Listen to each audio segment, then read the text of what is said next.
There was no orchestra filling the grand cathedral with music, no smiling relatives wiping away joyful tears, and no whispered promises exchanged between two people in love. Everything about the ceremony felt carefully measured, as though every second had been purchased along with the expensive flowers decorating the aisle.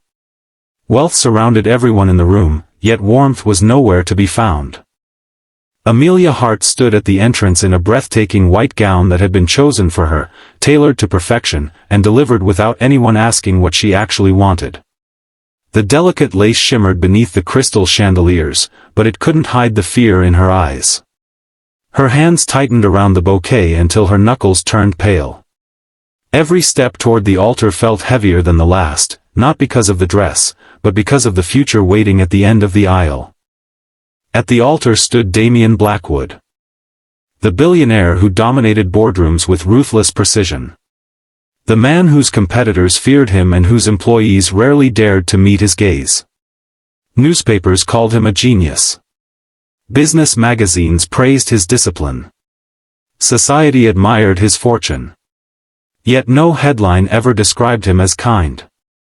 His tailored black suit fit him perfectly, his posture remained straight, and his expression never changed. He didn't glance toward Amelia as she approached. Instead, he stared ahead with the calm detachment of a man signing another business agreement. The guests watched silently. Executives from Damian's company occupied the front rows beside influential politicians and wealthy investors. Amelia recognized almost none of them. The few familiar faces she searched for were absent, except for one. Near the back of the cathedral stood her younger brother, Ethan. He wasn't dressed in an expensive suit. His simple dark jacket had clearly been borrowed, and the exhaustion on his pale face betrayed the illness he tried so hard to hide. Even from a distance, Amelia could see him forcing a smile for her. She returned it. That single smile carried every promise she had ever made to him. Everything will be okay. Even if it wasn't true.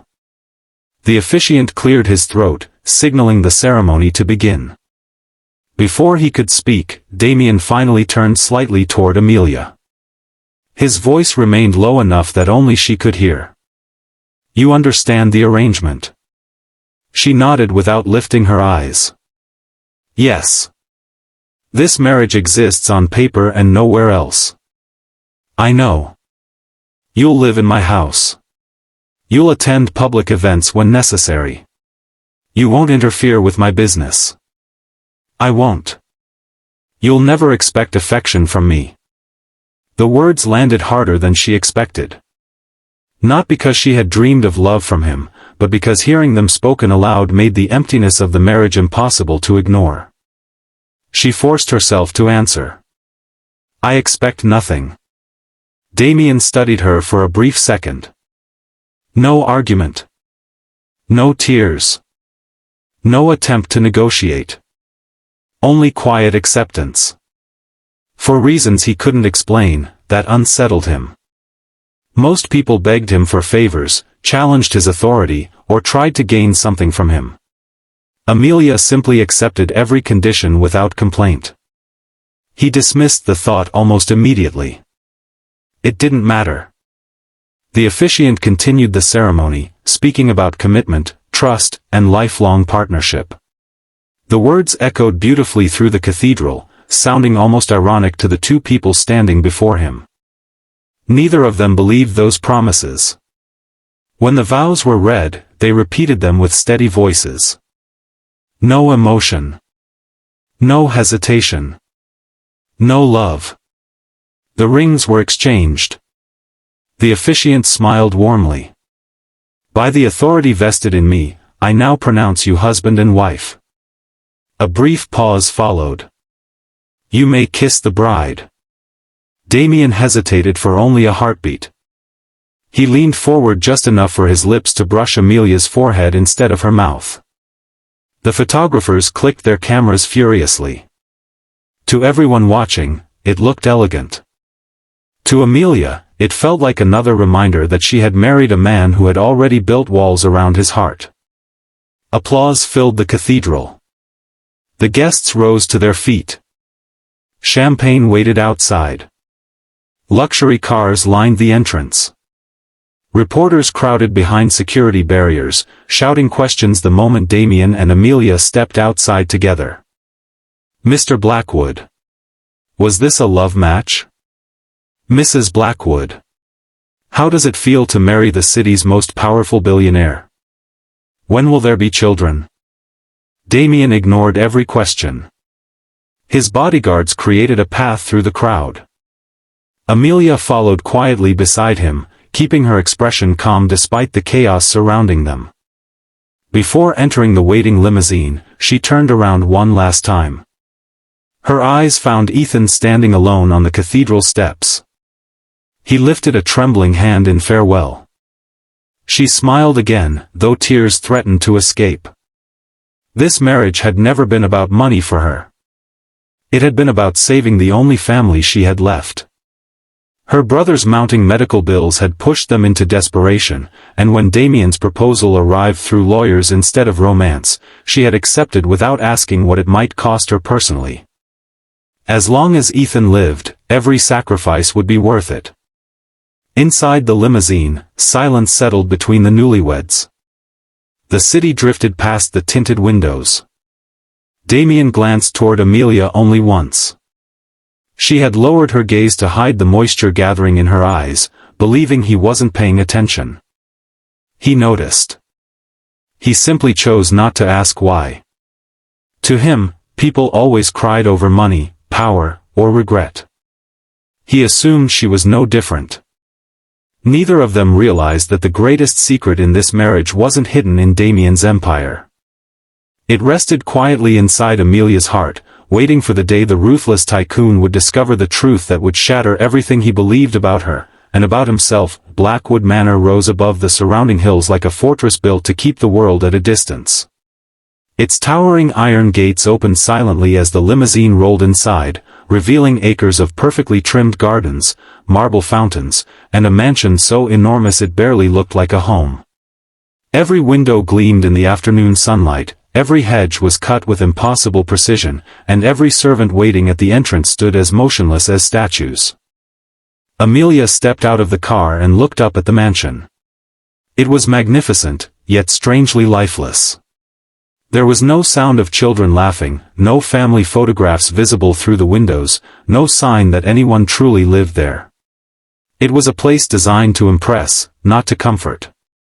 The front doors opened before she reached them. A dignified woman in her late 50s greeted her with a polite bow.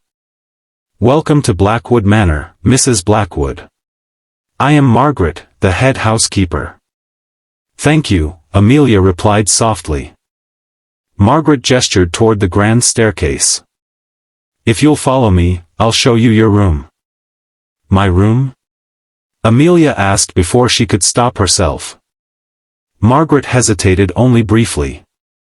"Mr. Blackwood prefers separate bedrooms." Amelia lowered her eyes. "I understand." She had expected nothing different, yet hearing the words aloud still left a hollow feeling inside her chest. The bedroom assigned to her was larger than the apartment she and Ethan had shared. Sunlight poured through tall windows framed by silk curtains. Fresh flowers stood on polished tables, and an elegant fireplace overlooked an enormous bed covered in white linen. Everything was beautiful. Nothing felt personal. Margaret explained the household routine, the meal schedules, and the locations of various rooms before quietly leaving Amelia alone. Silence settled over the mansion. Amelia unpacked the small suitcase that contained the only belongings she had brought with her. A few dresses, several books, family photographs, and a worn knitted scarf Ethan had given her years ago. She placed the framed photograph of herself and Ethan on the bedside table. It instantly became the warmest object in the room. The following days settled into an unusual routine. Damien left the mansion before sunrise every morning. His breakfast was prepared with military precision, his driver waited at exactly the same minute each day, and by the time Amelia came downstairs, he was already gone. He returned late every evening. Sometimes after midnight. sometimes even later. Their conversations rarely lasted longer than a minute. Good morning. Morning. Will you be home for dinner? No. That was usually the end of it. The servants spoke respectfully about their employer but carefully avoided discussing his personal life. It became obvious that Damien rarely entertained guests, never hosted family gatherings, and spent most of his waking hours working. The mansion was full of people. Yet everyone seemed lonely.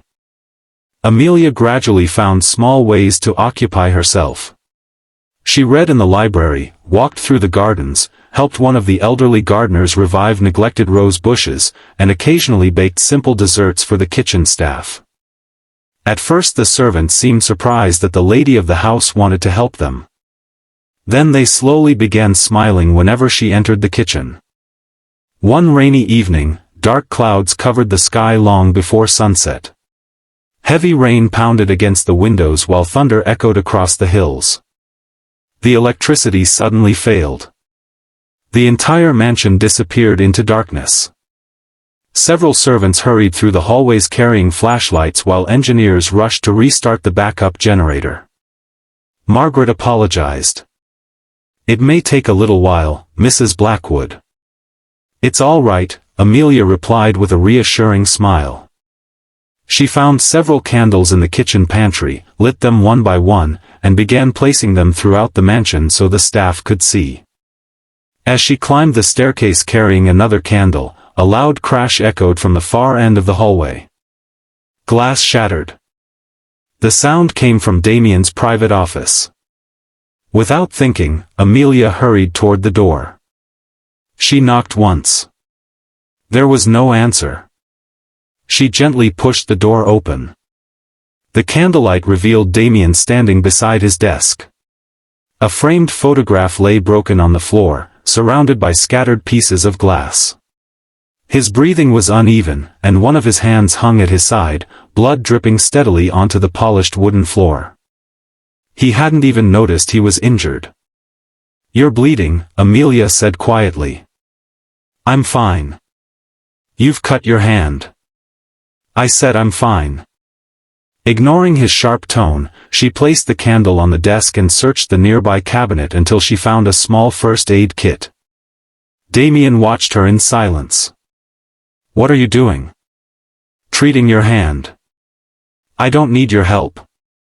She carefully reached for his injured hand. "Please." For a brief moment he considered pulling away.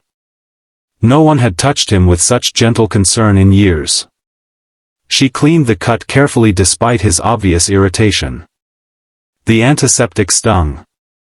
He barely reacted. "You should get stitches," she said. "It's only a scratch."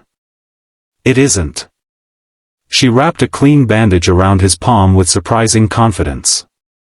Only after finishing did she notice the broken picture frame on the floor. The photograph inside showed a smiling woman standing beside a much younger Damien. His mother. Realization crossed Amelia's face. "You miss her." Damien's expression hardened immediately. "Leave." She looked at him, not with fear, but with quiet understanding. "I'm sorry." I said leave. This time she obeyed. She picked up the candle and walked slowly toward the door. Before leaving, she paused without turning around. "You don't always have to carry pain by yourself." Then she disappeared into the dark hallway.